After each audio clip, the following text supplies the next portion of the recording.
We are live and welcome everyone to another Sage recording.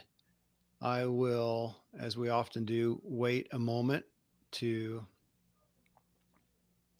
till we actually go live because of the delay. All right, Jake and Hannah, how's Hawaii? Welcome. It's a Aloha. beautiful day. Yeah, we had for a period too much rain and then we had not enough rain. And And today, then too much. just And today is perfect. for us, glorious. Yeah. Well, Are we it is YouTube connected? it is cold in Colorado. Uh, Right. Um, I am connected on YouTube. Oh, there we go. Okay, gosh. Okay, guys, I had a setting different and couldn't see you. Where do I access the chat? If you can see and hear us, if you would let us know, though I am not seeing. Let's see, where is the chat? There we go. Let me see if I can say hi in the chat. Okay, I see we've got a group of you on here. So there's Ralph. Yes, can see and hear. Beautiful. Ralph, thank you. I am grateful to count on you to let us know and to be there with great questions and feedback. Um, okay, well, if we're good, we're good. You guys ready? We are. we are. Yeah. All right. Well, welcome back. This is another session of SAGE discussion. This is our 17th one, which I surprised myself at that number. But okay, I see folks coming on. And as we are recording this, we're streaming it live on YouTube and have a group of folks there. And I see Christy Marvel there, and Sue and Fiona and Ralph. And thank you guys for being here. I'll look forward to your questions and comments. The topic today comes from Jake's most recent blog on Substack, which you can find at, is it Jake Eagle? I think What is Jake it? Eagle Substack or The Unorthodox Therapist. I think you can get there either way. Okay. So our topic comes from the latest blog post. You want to lead us off with with telling us? Yeah, this is a topic that the three of us covered. Maybe it was in our second or third recording, I don't remember, where we talked about identity. But my sense is that people often think of identity as being separate, this distinct aspect of who I am. And what I wanted to do in this article I wrote is I wanted to remind all of us that identity is interwoven in every aspect of our lives. We never do anything unrelated to our identity as far as I can think about it. And I introduced a model that comes from NLP. It's called logical levels. It actually originally came from Gregory Bateson, who was a brilliant anthropologist. But then it was picked up by NLP, a guy named Robert Dilts. He created this model, 5 levels. And now today there's actually 6.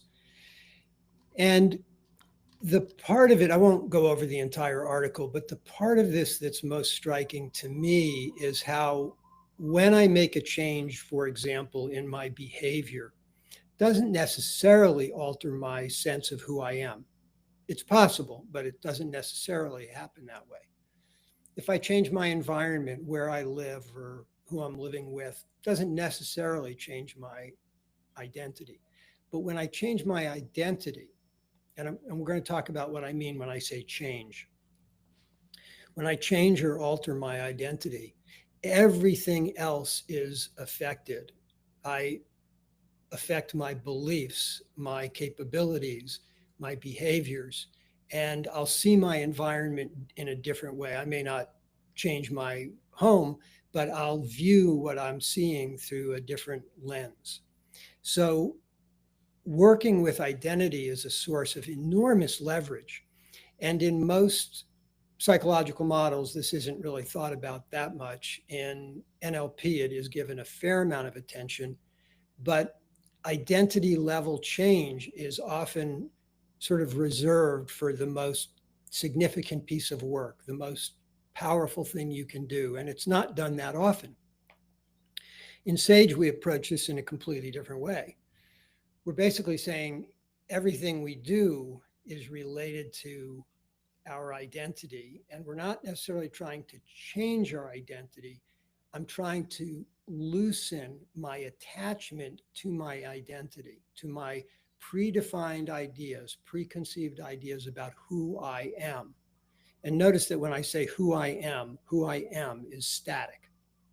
I am X. I am a shy person. I am a leader.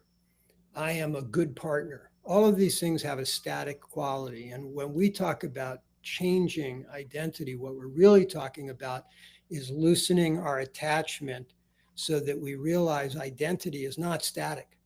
Identity is evolving and changing all of the time.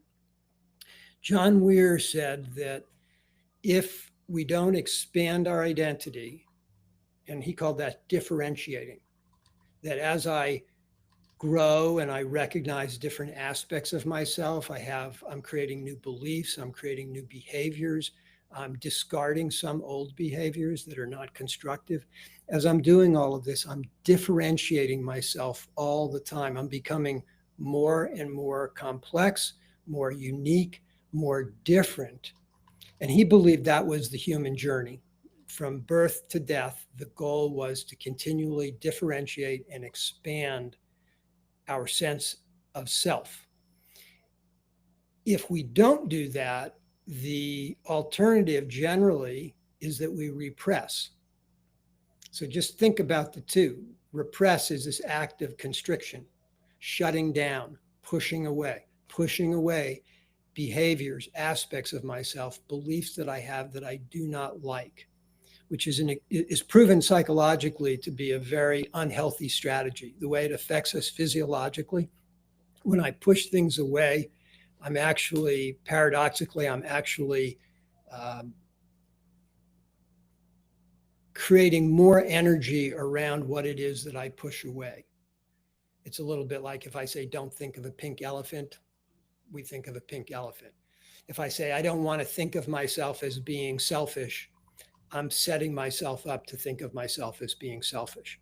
So the idea is not to repress, not to push away, not to shut down, all of which we do when we fear our own or other people's judgments. The idea is to embrace, to open up, to expand, to allow ourselves to grow and be more human, to embrace more of our humanity. And as I do that, not only do I benefit, but I have a greater capacity to connect with you, many more people in many more situations, because as my humanity expands, I also recognize your humanity as having much greater breadth and depth. So that's kind of a backdrop for the conversation. I think many therapists make a mistake of putting identity in kind of a special category, like it's only something we get to work on once in a while. And that's not how we view it within the SAGE orientation. Well, isn't there a school of thought within psychology or some debate about identity? Are we, I am what I am? Is my profile etched in stone and I can do some different things, but in an essence is solid? Or is it thought of or agreed upon as fluid and legitimately changeable? Yeah, and a lot of that goes back to the nature nurture debate that people have had. And in all of these debates, the mistake that I believe people make is they keep referring to identity as if it's static. Yeah. And that's really one of our primary points is we don't see identity as static. And I also want to say that a lot of people will talk about this, but they'll substitute the word ego for identity. And we very carefully have chosen not to do that because ego has so much baggage. So many people think that ego is a problem, it's a bad thing, it's the cause of our suffering. And for one thing, I don't believe that's actually what Buddha said in the early Buddhist texts, which is where a lot of people get this idea. And then that's been carried forward by contemporary scholars and authors. So two things. One is it's why we don't use the word ego. We talk about identity. And even if you're going to think about ego, similar to identity, we need to have some way to refer to ourselves. We need to have some sense of self to wake up in the morning and have a vague idea of who I am, where I am, what I do, what I believe.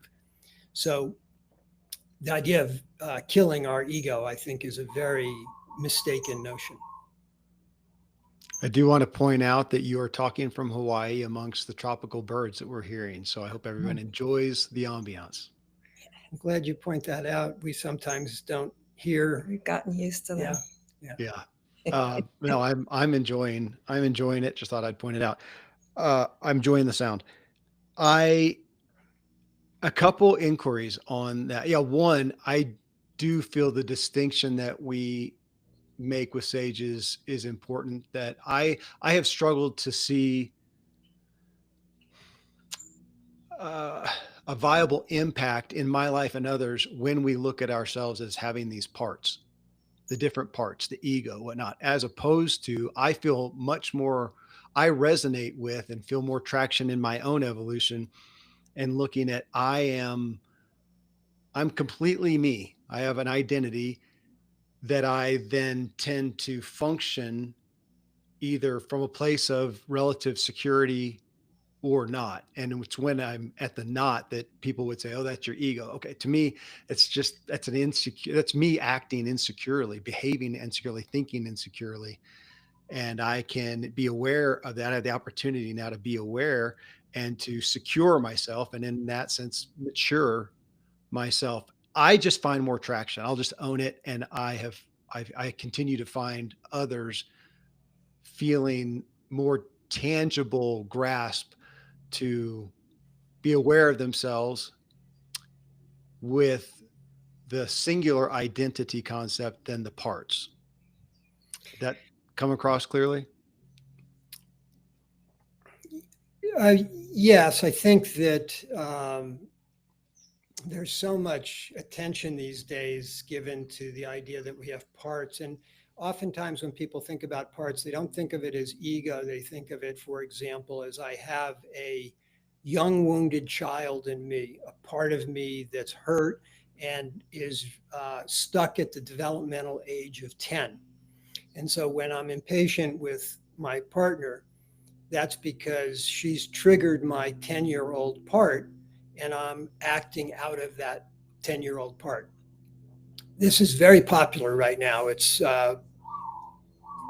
put forth in a variety of different ways, but internal family systems developed by Dick Schwartz is one of the big players in this arena. And I want to be considerate to Dick in that I think his work is great. And I've used it when I was doing work with people in private practice. I think a couple of things happen. One is it's overused. And two, people will often start to use this as an excuse. In other words, I will excuse my poor behavior because I'll put it on the 10-year-old child that was wounded inside of me. And we think that that's a real mistake. We think that as soon as we do that, as soon as I do that, I'm no longer taking ownership and responsibility. Now, that's not Dick's intent, but it is a large part of what I see people doing and why I discourage people from overusing the metaphor of parts. And we do it a lot. Part of me wants to do this, part of me wants to do that. Um, so our model is intended to be completely integrative, that I am comprised of all sorts of thoughts, beliefs, and experiences, and I own all of me. I own all of me. And to do that, I'm going to remind us that in SAGE we have this idea: no praise, no blame. Now, that's important because as long as I have blame, which we could talk about as judgment, I'm likely to be critical of aspects of myself. But if we take away the judgment, it's much easier for me to embrace and take responsibility for all aspects of myself. Okay, I want to ask another clarifying question. When we talk about identity as not being fixed, not looking at it as who I am. This is me, my fixed identity, but looking at it as changing and fluid.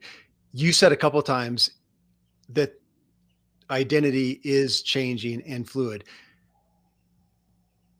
Do you really? I'm a little question. Do you look at it as all of ours?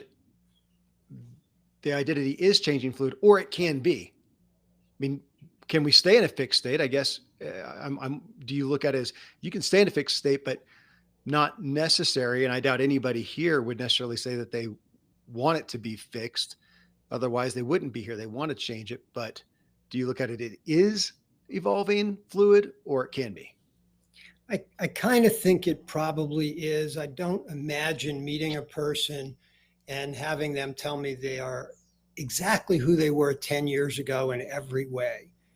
If nothing else, we change physically. And as we change physically, some of our capabilities shift. And as our capabilities shift, some of our beliefs shift. So I think we all recognize that we're different than we were 10 years ago. We don't all recognize that I'm different than who I was a month ago, and I'm different than who I was a day ago. That change is occurring all the time. Are we aware of it? Probably not. But the language, the SAGE language, actually helps us put ourselves in motion. And so we're, instead of categorizing something, parts of us as a noun, or who we are as a noun, we are using verbs to describe ourselves. So one of the biggest features of the SAGE language change is putting everything in motion. Okay. On that note, even the concept of who I am, my practice as of late has been who I am being, Right. who I am being currently. Great. And even the concept of identity, instead of trying to use the noun of identity to try to use it, this is how I am identifying with myself, identifying with everything, and trying to, I don't want to say hold it lightly. I can hold on firmly, maybe even to something, but it's not a clinging, I guess, to Alan Watts' perspective, not a clinging, but allowing, yeah, with the language, and then therefore how I really think and feel, to be sage, to be fluid. And on that, to your blog and the logical levels of change. You guys okay if I just read them for those? You start, well, do you start off or end with identity in it? You kind of start off, don't you? I start off with identity at the highest level. Okay, so if we put that, number one, identity, who I believe I am or I am being. So number one. Number two, beliefs and values, what I think is true or important. Number three, capabilities, what I can do and my potential. Number four, behaviors, what I actually do. And then number five, environment, my physical surroundings. As I told you when you first mentioned it or shared it with me or wrote this list, I really like the concept because I realize how much of my past progress, growth, evolution, whatnot, was primarily focused on number four, behaviors, just what I do. And I get the next book that gives me the 5 keys to X and the 7 steps to whatever. And I try to change that. Even habits. I mean, if we look at, I'm a fan of the concept of habits. I just recently had Charles Duhigg, who wrote The Power of Habit. I had him back on the show for a second time. Of course, most people are aware of James Clear's Atomic Habits. And yet I concern myself with those are at the behavioral level. That's the fourth rung down. And to go above that, capabilities where I feel like they're trying to pull us to, okay, you should be capable of more. I think most of us would think, okay, I am. But then above that, beliefs and values. And then you have identity above there, beliefs and values, what I think is true or important. My experience, again, with myself, with my peers, even amongst this demographic of self-help, we don't that's not a common thing that we set out on the table to really have a discourse about and even consider wanting to change. I mean, those for those of you listening, I mean, has that been a consistent part of your own growth to say, huh, I'm interesting myself in questioning my own beliefs and values? I think I'll put those on the table. Doesn't seem a common place to start. And then we've got identity above that, how I actually that we form through that. And so that's I feel what you helped me see through the blog, Jake, is that we're in a sense we're hitting away at the symptoms and not getting to the root. Yeah, I think nice way to put that. And what you read was the list from Robert Dilts and NLP. I only change it slightly further down in the blog. I created an A, B, C, D, E. And so I took behavior, which Dilts had as B, but it was number 4, and I changed it to D, which is what I do. What I do is how I behave. That's not a significant point, but I find it easier to remember my own list. And then the example Kevin gave, where he used to be very focused on his behavior, and he might try to change a behavior, is very common. But he may have had either a belief or he may have had the identity that would have made it impossible to change the behavior. Mhm. So if I have a belief that I am a shy person and I then want to change a behavior that stems from being shy, because I insist that I'm a shy person, I'm creating a terrific obstacle in terms of trying to alter my behavior. Where if I go up and I question the idea of, am I shy? I go, well, actually, I am in some situations, but not other situations. I am with some people, but not with everyone. So now I'm sort of reevaluating, what do I mean when I say that I'm shy? And I start to loosen my attachment to this idea that I developed when I was, I don't know, 12 years old, 10 years old. And I have not helped myself by holding on to that idea so tightly. And that's right where I was going is ultimately we're questioning is whatever I'm being constructive or not. So is Yes. being shy constructive? Interesting. I interest myself with almost coming at it from a different trajectory of spending a lot of my life, I'll say extroverting for various reasons. And ultimately, I tired myself out and have been evolving, working to allow myself to be more introverted. I energize myself with more solitary time and more time to think, and I'm working to do less so I can be more, so I can think more. And I'm thinking with the measurement, I guess, of what feels constructive to my life, at least where it is now. But in that sense, gosh, my identity, you guys have seen me evolve continually my identity, which, yeah, when I grasp on to the concept of I'm the kind of person who X, I, that if I can't do that, uh, I feel like there's the red flag. If I can't say that, then I need to question what I'm doing or realize I've got some identity work to do. I'm not sure that'll be clear to people when you say, I'm the kind of person who. Can you fill Yeah, that? if I well, I'll do an example that I saw in the health and wellness arena, which I've been heavily involved in, functional medicine, whatnot, and working with patients who had different pathologies. An easy one to point at, with all due respect, is weight loss, weight gain, but especially weight loss. And we see so many people make efforts to change their, we go to number 4 there, change their behaviors. Okay, well, I got to eat better, I got to not eat these. It's usually a denial aspect, not eat these things, and yeah, maybe eat some more vegetables or whatnot.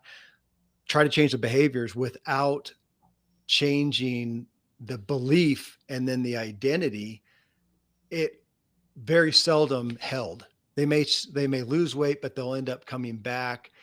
Often very unfulfilling. It seems even if they did lose the weight, um, and that as opposed to coming at the forefront and saying, "Look, we need to help you change the vision of yourself Right. and change that you're now a person who eats this way. It's not a temporary diet. This is your diet for life." As the old authors, I can't remember their name, Diamonds or something, said, "Diet for life." Right. Uh, Right. And and to change that identity, if we can do that, we can change the identity. Oh my goodness! Like you said in the blog, the rest of the, I think of it as like a cascading effect. Exactly. Yeah, Yeah. exactly. Or what was the word scaffolding? Right. Yeah. I like the cascading because of the image I have of I make a shift at a level and that just rolls down like water in a river fall. Just rolls down, affecting everything below it. Yeah. Um, yeah, I am looking at the chat. Sorry, I was enthralled with Jake and Hannah here, and I'm looking at the chat. I see. Oh, I bet I know who that is. Kesling Law. What about in the context of certain relationships? So not I am shy, but quote, I am a son to an elderly mother. I allow myself to feel fixed in that and the behaviors I deem appropriate. From Peter. Thanks for being here, Peter. Hey, Peter. So the last part is the most important, that you deem this idea of yourself as appropriate. And I'm going to suggest when you say appropriate, maybe you also mean constructive. And then I'm going to go on and challenge the first part where I am a son to an elderly mother. I'm going to change it a little bit. So, Hannah and I've talked about this a lot. Both of our parents have passed away, and we have two grown daughters. And uh, one of them still calls Hannah mommy, and she's 50 something. And, um, and they demonstrate practically no curiosity toward us as people. It's pretty much they the child, and particularly with Hannah, Hannah's the mom. And they have this idea that I am the daughter of this woman and she's my mother, and they keep living that out.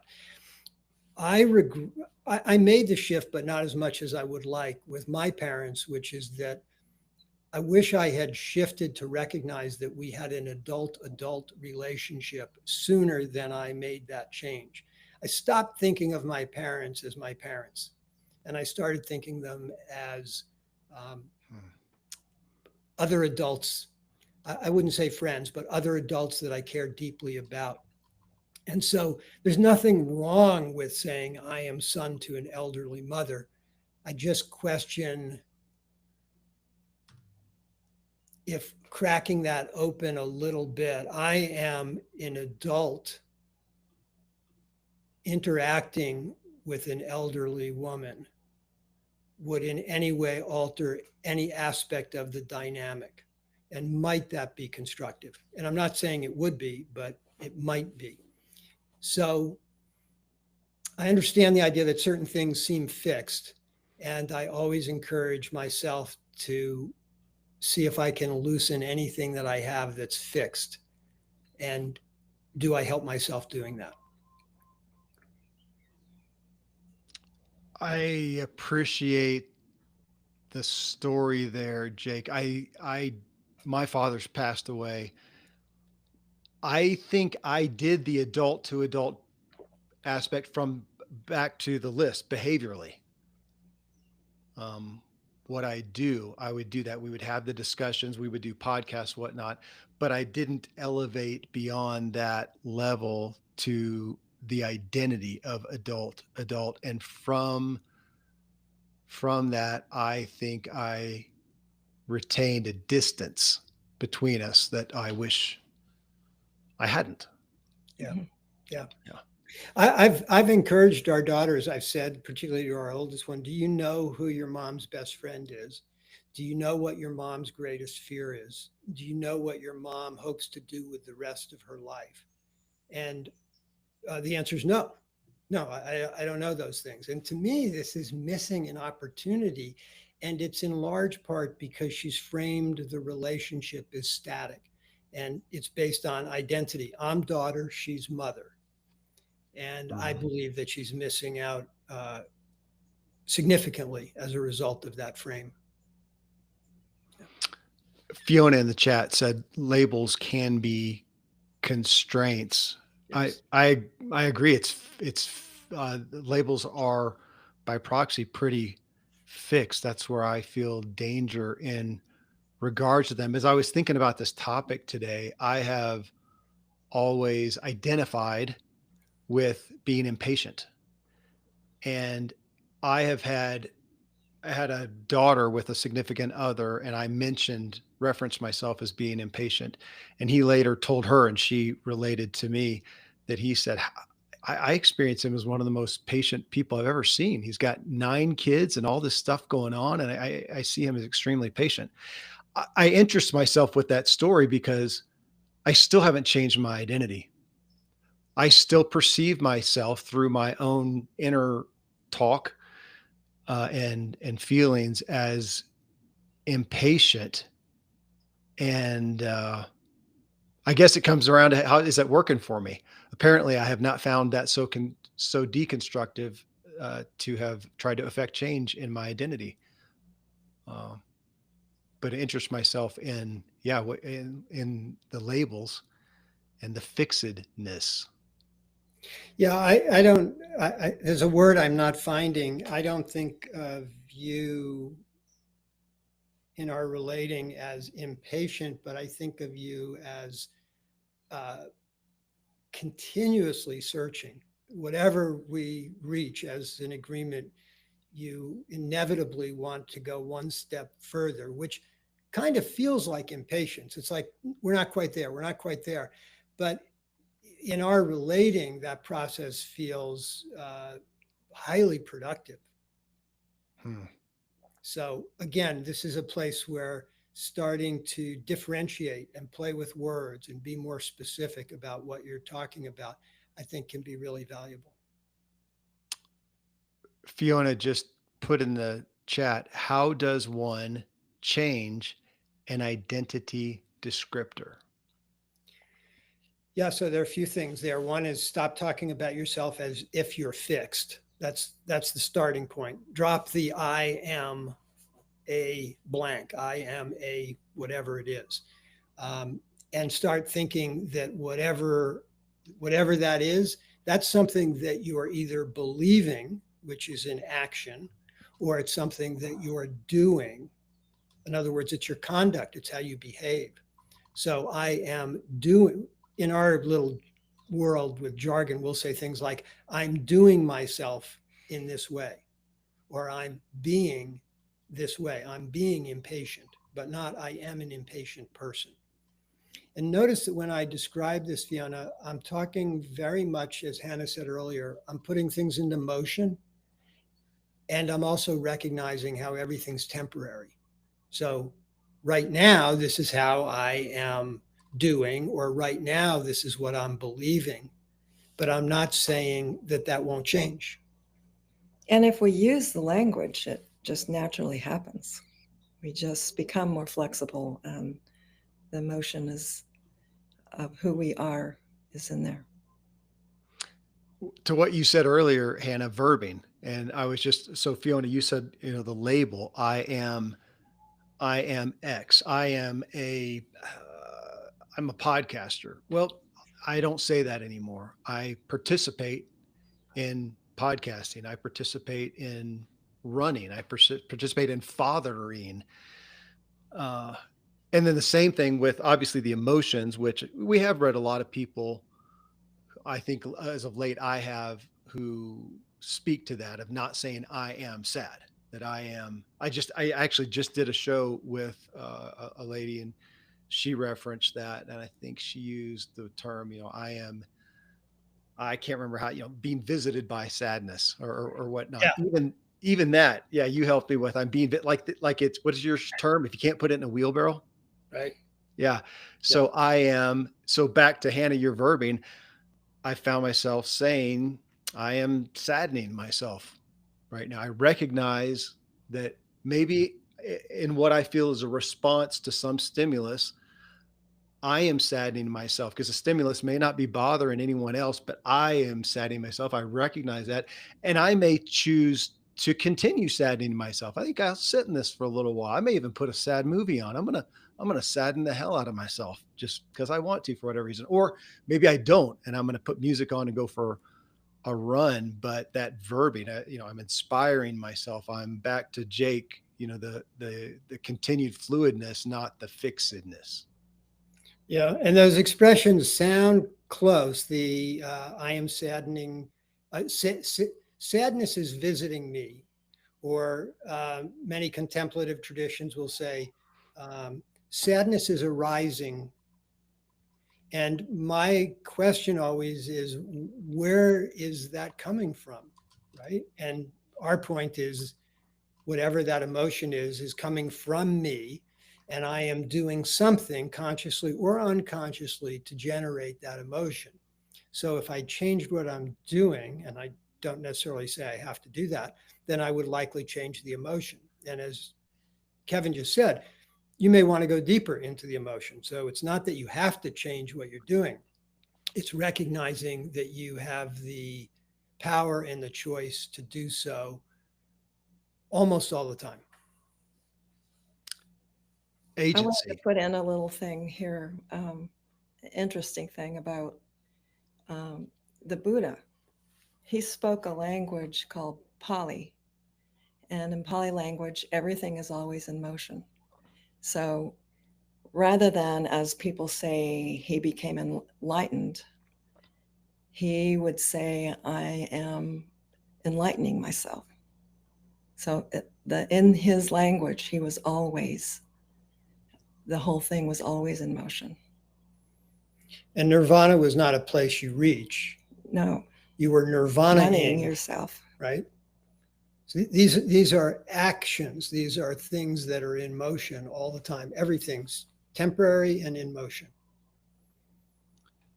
And I want to point out the agency back to the saddening. Sadness is visiting me or whatnot. And our continued focus with Sage is, where is the agency? Call it the power, whatever you want to refer to it as. But where do I have agency with my emotions, with my feelings, with my perspectives, with my identity? Or is that agency, do I place it out here? That agency exists in this feeling of sadness out here, or the agency exists in that cloud that is scaring me, or whatnot. Or do I hold the agency for my personal practice? So without making a case for right, wrong, good, bad, whatever, for my personal practice, I experience, when I retain the agency, that I am saddening myself. I am doing it. I experience an increase in my peace. I peace myself. And so that practice is one I do outside of trying to make the case of what is the scientific reality of emotions and whatnot. Now, I feel it's hard to refute the concept of we generate them internally, but alongside that, I'll say, alongside that, the practice I feel is very constructive regarding my peace. Yeah, and just as a counterpoint for those who object to what Kevin just said, because they'll say, yeah, well, sometimes I have an emotion and I didn't choose it, I didn't create it, I didn't have anything to do with it. I just want to point out that there are emotions that are called bottom up, which is things like a startle reflex. You hear a loud noise and you have a startle reaction. And you don't create that, you don't choose that. That's true. That's a relatively small percentage of emotions for most people, particularly in developed nations. We're not running around exposed to a lot of physical threats. But even when that happens, after I have the startle reflex, I'm going to then have an interpretation of it. I may be self-critical. I may tell a story about how the situation could get worse. I may start catastrophizing. And now I'm using agency and using it either in a constructive or a destructive way. You can use agency in either direction, right? So, um, what we're talking about is primarily those emotions that are generated as the result of how I think, what I imagine, what I believe, and how I interpret whatever's going on around me. That's the vast majority of our emotions. I do see the comments in the chat. I'll address those after I pick a bone here. I think I want us to give a distinction ultimately. This is for you, Jake and Hannah, us, and I'll say it out loud here, that when we look at these like an emotion that, she made me angry, and I think that one's is an easier one for us to say, okay, I anger myself. But then with you go into the bottom down, that startle reflex that we have from a lightning bolt. Okay, there's two ends of the spectrum, because we would say, gosh, I don't feel like I caused that. It feels totally, Automatic. yeah, automatic. Thank you. Yeah. Okay. Now in the middle there, I'm wanting to put the one that in the moment is a startle reflex, like as we talked before, me passing a cop. There are plenty of people who drive by a cop and they may wave, they may feel warm-hearted that somebody's protecting us. They've got a kid who's a cop, whatever. They have great feelings. I have a legitimate, well, I shouldn't say legitimate. I I I can honestly say I have a startle reflex that Yeah. I in the moment didn't choose. I get the chemical rush Yeah. and I didn't sit there and choose it. It came up. But I still believe, and I don't know how to refute it again, that I created it. I planted that seed. I continue to grow that seed until I address it and take agency for it. It's going to stay there. Now I have to look at it and go, I have to look at the emotion and decide, is the emotion constructive to me? At this point, well, that's another discussion. I agree I still tend to completely. drive fast.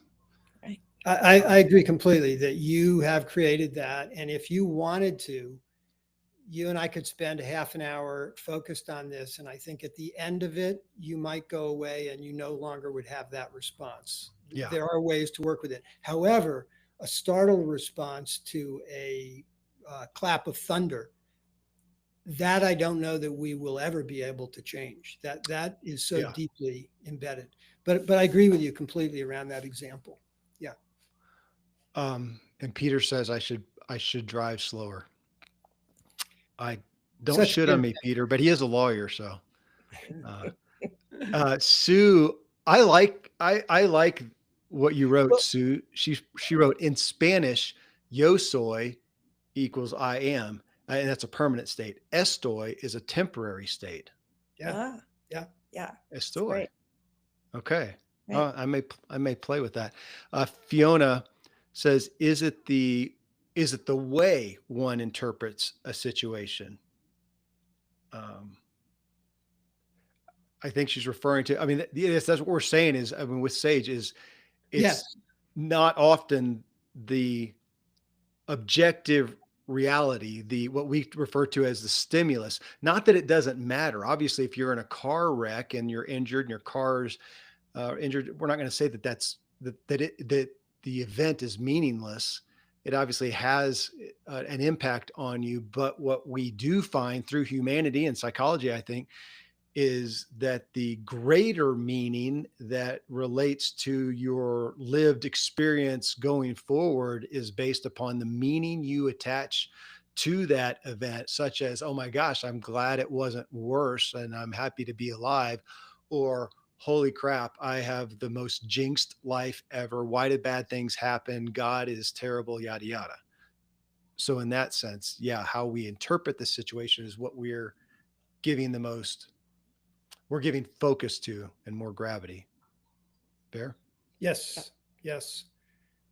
Yep. Okay. I think if I missed one of the chats as it kept rolling down there, um, Well, and Fiona also said reflexive verbs, and yes, that's right. Yeah. oh, And Okay. then Peter's comment that you should drive slower, I intrigue myself because I wonder if you did.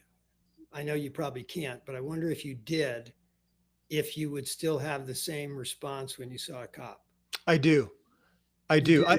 I've spent years driving old trucks that prohibit me from speeding because they Uh-huh. take it. By the time I get to somewhere, they still haven't gotten up to 60 miles an hour. And yet I still have, from a lifetime of being a youth and speeding, I have that feeling, and I don't actually want the feeling, because I tend to, from that, have a negative feeling towards cops in a uniform with a gun. I don't know how that is constructive for my life, because they have a good purpose. And when I need one, I'm grateful that they exist. All right. So This yeah, is a much deeper issue. yeah. Yes. Then now we're going to get into all kinds of unpolitically correct concepts and my own bigotry and whatnot. Um, Mary said, "Oh, she's talking about the birds. Thanks for pointing out the sounds that she heard. The birds in Hawaii, not the typical sound. I relieve myself from worrying about my hearing aids malfunctioning." Uh, Fair enough. Yeah, the beautiful bird sounds. Yeah, I hear them and notice them as well, because they're, and not that I don't have bird sounds here in Colorado, but not quite the same as the tropical nature there. Um, yeah, I do. I read the logical levels of change that you. What's the guy's name? Robert Dilts was the NLP guy. Okay, um, let me go ahead for you guys listening and who haven't seen the blog, and read your list. Can I go through that, the A through Yeah. E? Yeah. Okay. A, who I am. Again, identity, the sense of self I bring into this moment. B, what I believe, the meanings, interpretations, and assumptions I create. C, what I can do, my capabilities, the range of possible responses available to me. D, what I do, my behaviors, choices, and actions. And E, my environment, my physical surroundings, the external world that I move through. I, I I remind myself of Maslow's, hierarchy of needs, and I tend to want Hmm. to take his and flip it. I wish we would give more focus to beginning at self actualization. Uh, and in this sense, same thing, that we tend to start at E, my environment. Here it is. I want something to change. So I go to what I can do. I may pursue some self help, therapy, whatever, to help expand my perspective on my possibilities, my capabilities, what I can do. But I never, I think, as in my experience with myself in the past, it's not even that I wasn't willing to go to my beliefs. I just didn't have the thought to so much. I so much believed in my beliefs. And then above that, who I am. And I, again, and not elevating to those points, I think I spent and wasted so much time between what I can do and what I do to try to change the environment. And, of course, I experienced a lot of negative consequences, how I perceive it, negatively, burnout, bitterness. Yeah. And for everyone listening, notice what the gap is in your own life between your capabilities and your behaviors. So there's what I can do, and then there's what I do. And just be aware of the gap there, or is there a gap? For most of us, there usually is. Most of us have capabilities that we do not tap into. My belief is that, or what I'm believing is that when I engage with SAGE, I have greater clarity about what that gap is and what I can do about it because I have more agency. So to fill the gap between what I do and what I'm capable of doing requires agency. Everybody clear on that? Very important point, that the gap often exists because I lack agency. I don't empower myself. I go, well, this is how I behave. I guess I would be capable of behaving better, but because I lack agency, I just continue to behave the way I always have. I And this, yeah, go ahead. I could see it, uh, an attraction to taking your list and saying that if we started with A, who I am, identity, in our current marketplace, I could see people wanting to call that a hack. In essence, to jump right there and more quickly achieve what you're trying to achieve. However, not however, and there may be some areas.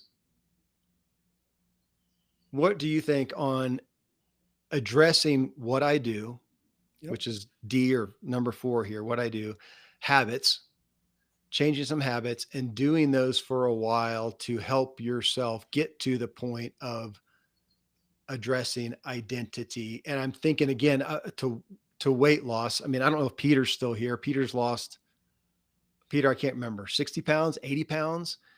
And we talked a little bit about that, about identity, that I assume Peter sees him literally visually sees himself. His identity has shifted. Well, that's a relevant question though, because you could still do that and still have the identity of a much heavier person. Yeah, I don't have a point there other than a question. 81 Well, pounds, he says. the the the question though, what if I work on changing my habits before I really consider my identity, is what most of us are doing. And what I'm suggesting is that if I incorporate the fact that I've got this adaptive, flexible identity, at the same time I'm trying to change my habits, I'm more likely to change my habits because I will stop saying things like, I'm the kind of person who X's, or I'm not the kind of person who does Y. Those statements, which are they're very much unconscious. They're very much in the back of my mind. I've been saying them for decades. Oh, I don't do that kind of thing.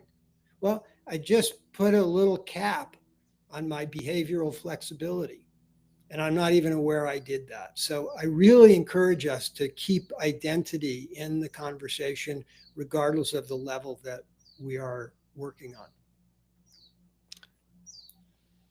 I I think some about the I began podcasting with the Ziglar show, and Zig Ziglar, many people know him, motivational guy, and he would talk a lot to self-talk and kind of those self-affirmations and saying, I am this, and we can poke around with the concept.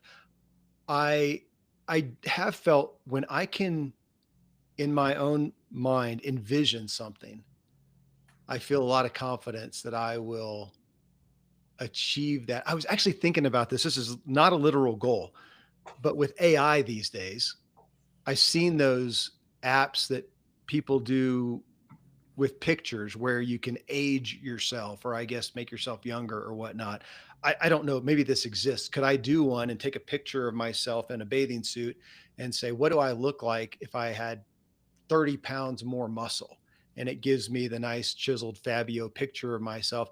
I interest myself to stick that up on my bathroom mirror and look at that every day and start seeing myself differently and the benefit that would have to me becoming that shape or doing the activities that would lead me to. I'm the kind of guy who looks like that. Thus, I'm the kind of guy who gets up at this time and runs and lifts weights and eats three chickens a day and whatever that takes to achieve uh, that physique. I like the concept of helping me. How can I help myself literally identify with this achievement behavior, whatever it is I would like to accomplish, achieve? The alternative is I look at the picture and then I look at myself and I go, oh, yeah, It's hopeless. hopeless, how pathetic. So I'm not suggesting it couldn't be constructive, but I'm suggesting that we might have very different strategies in terms of how we respond to that. Fair, fair. Well, I think I'm ultimately interested in what I want to achieve. So if we look at the circumstances today, that's where we started at the bottom of the list. We look at the environment. What is our environment, whether it's an external environment or an internal environment of how we're thinking and feeling? that we would like to see an improvement or a change in, and going right from there and jumping to the top of the list and go, what kind of an identity would equate to best seeing out that result? It's the question you asked that I think is so elegant, which is how would a secure Kevin respond to this situation? So what you're doing is you're imposing an identity, whether you have it or not, which is the what how would a secure Kevin, whether I feel that way or not, I'm just wondering how would a secure Kevin respond to this? And so you're bringing in the possibility of a different identity. And I think it's proven to be very productive for you. Uh, it was yesterday, Jake, talking with some of the kids about some of the plans for the upcoming holiday in the first time of a separate households instead of the family house, first time in our 30 years with children. And me realizing some feelings of desire, unfairness, XYZ. I can list them out, and then came back. How would, deep breath and shoulders down, how would secure Kevin respond? And the immediate thought was, let go, let go, and just be secure Kevin. That will serve everyone, me included, best. And what I also then conceptualized was the clinging to whatever I thought I might want felt so tiring. I just tired myself with. Yeah. And there's the process. So there was my hack. And I jumped up to identity. And I'm the kind of guy who's just, I'm going to be okay. I'm going to let it go and let them have their personal agency. It's a different I path. want to point out, you said halfway in it, you said, me realizing some feelings I was having, as opposed to, Some feelings I was generating. yeah. Yep. So, Yeah. I mean, you got where I think you wanted to go, which was more awareness and agency. And you might have gotten there, 10 seconds sooner by realizing that those feelings, they're not just floating around in the room. You're generating them by stories that you're telling yourself.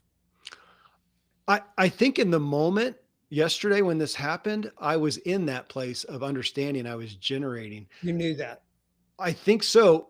My curiosity, my interest right now, back to Hannah, you talking about the language of sage, is my most vulnerable time.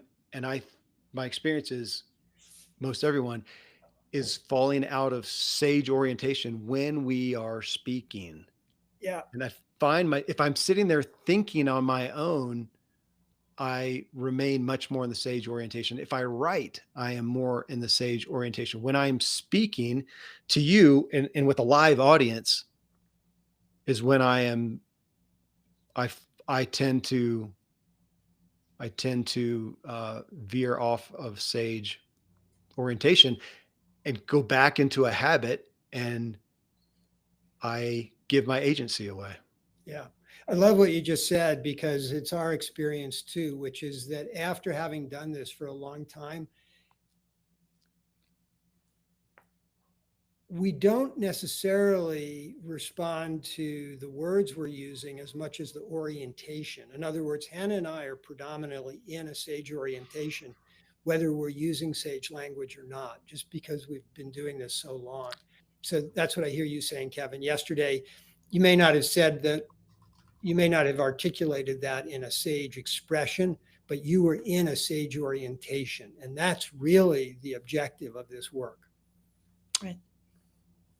Yes. Yes. And